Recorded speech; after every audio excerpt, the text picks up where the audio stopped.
എന്താണ് കണ്ടെയ്നർ ടെർമിനലുകൾ?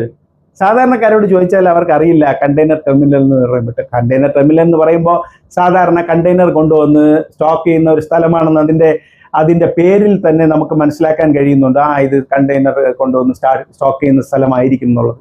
പക്ഷെ അത് മാത്രമല്ല container terminal. Actually container terminal എന്ന് പറഞ്ഞാൽ ഒരു സീ പോർട്ടാണ്. ഇപ്പൊ ഇന്ത്യ പോലത്തെ ഒരു രാജ്യത്ത് നമുക്ക് അറിയാം, കോസ്റ്റലായിട്ടുള്ള സ്ഥലങ്ങൾ വളരെ കുറവ്, പോർട്ടുകൾ വളരെ കോസ്റ്റൽ ഏരിയയിൽ മാത്രമേ ഉള്ളൂ. മറ്റു സ്ഥലങ്ങളിൽ എങ്ങനെയാണ്? അവിടെ എക്സ്പോർട്ടർമാരുണ്ടല്ലോ, ഓരോ സ്ഥലങ്ങളിലും എക്സ്പോർട്ടർമാരുണ്ടല്ലോ. ആ എക്സ്പോർട്ടർമാർ എങ്ങനെയാണ് ഈ പ്രോഡക്റ്റുകൾ അയക്കുന്നത്? എങ്ങനെയാണ് അന്താരാഷ്ട്ര മാർക്കറ്റിൽ, വിദേശ മാർക്കറ്റിൽ ഇടപെടുന്നത്? ഇത്തരം കാര്യം നോക്കിയാൽ കണ്ടെയ്നർ ടെർമിനൽ പ്രൈവറ്റ് ആയിട്ടും ഗവൺമെന്റ് ആയിട്ടും സീപോർട്ടുകളുടെ ഭാഗമായിട്ടും കണ്ടെയ്നർ ടെർമിനലുകളുണ്ട്. കണ്ടെയ്നർ ടെർമിനലുകൾ എങ്ങനെയാണെന്ന് പറഞ്ഞാൽ അവിടെ നമുക്ക് ഈ ഐസ് ഗേറ്റിൽ രജിസ്ട്രേഷൻ ചെയ്യാൻ പറ്റും. കണ്ടെയ്നർ ടെർമിനലിൽ രജിസ്റ്റർ ചെയ്യാൻ പറ്റും. പോർട്ടിൽ ചെയ്യുന്ന പോലെ തന്നെ കണ്ടെയ്നർ ടെർമിനലിൽ ചെയ്യാം. കണ്ടെയ്നർ ടെർമിനലിൽ വരുന്ന കസ്റ്റംസ് എല്ലാം അവിടെ ഉണ്ടാവും, ഷിപ്പിംഗ് കമ്പനികൾ ഉണ്ടാവും, എല്ലാം ഉണ്ടാവും. ഓരോ ഷിപ്പിലും നമുക്ക് അവിടെ നിന്ന് ബുക്ക് ചെയ്യാം, കസ്റ്റംസ് ക്ലിയർ ചെയ്യാം, സാധനങ്ങൾ കണ്ടെയ്നറിൽ നിറയ്ക്കാം. എന്നിട്ട് കണ്ടെയ്നർ ടെർമിനലിൽ നിന്ന് തന്നെ സാധനം നേരെ അടുത്തുള്ള പോർട്ടുകളിലോട്ട് പോകും.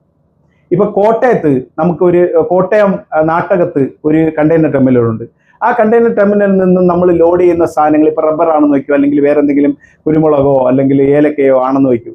ഇങ്ങനത്തെ സാധനങ്ങൾ അവിടെ നിന്ന് നമ്മൾ ബാക്കിയുള്ള എല്ലാ പേപ്പർ വർക്കും കഴിഞ്ഞ് നമുക്ക് ബിൽ ഓഫ് ലേഡിങ് വരെ നമ്മളെ കയ്യിൽ അടിച്ചു തരും.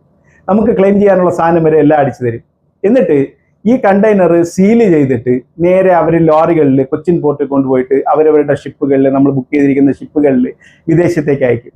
അപ്പൊ നമുക്ക് പ്രധാനമായിട്ടും കണ്ടെയ്നർ ടെർമിനൽ പല ഭാഗത്തുണ്ട്. ഇപ്പൊ കൊച്ചിയുമായിട്ട് ബന്ധപ്പെട്ട് നോക്കുകയാണെങ്കിൽ വല്ലാർപാടത്തും ഒക്കെ വലിയ കണ്ടെയ്നർ ടെർമിനലുണ്ട്. DP വേൾഡ്, ഇവരെന്നൊക്കെ പറഞ്ഞ ഒരുപാട് ടെർമിനലുകളുണ്ട്.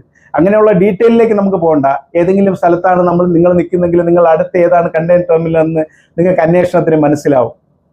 ആ സ്ഥലത്ത് നിന്ന് നമുക്ക് കണ്ടെയ്നറിൽ ലോഡ് ചെയ്യാം. കണ്ടെയ്നറിൽ ലോഡ് ചെയ്യുമ്പോഴേ കണ്ടെയ്നർ ടെർമിനലിൽ നിന്നും സീൽ ചെയ്യുന്ന കണ്ടെയ്നറുകൾ അല്ലെങ്കിൽ കാർഗോ വേറെ പോർട്ടുകളിലോട്ട് കൊണ്ടുപോയിട്ട് അവിടെ നിന്നും ഷിപ്പ് ചെയ്യുന്ന ഒരു സംവിധാനത്തിനെയാണ് നമ്മൾ കണ്ടെയ്നർ ടെർമിനൽ എക്സ്പോർട്ട് എന്ന് പറയുന്നത്. അപ്പോൾ കണ്ടെയ്നർ ടെർമിനൽ കേരളത്തിൽ അങ്ങോളം ഇങ്ങോളം വിഴിഞ്ഞത്ത് തന്നെ 3-4 ആയി കഴിഞ്ഞു. ഇപ്പോൾ കൊച്ചിയിൽ തന്നെ എനിക്ക് 10-12 കണ്ടെയ്നർ ടെർമിനലുകളുണ്ട്.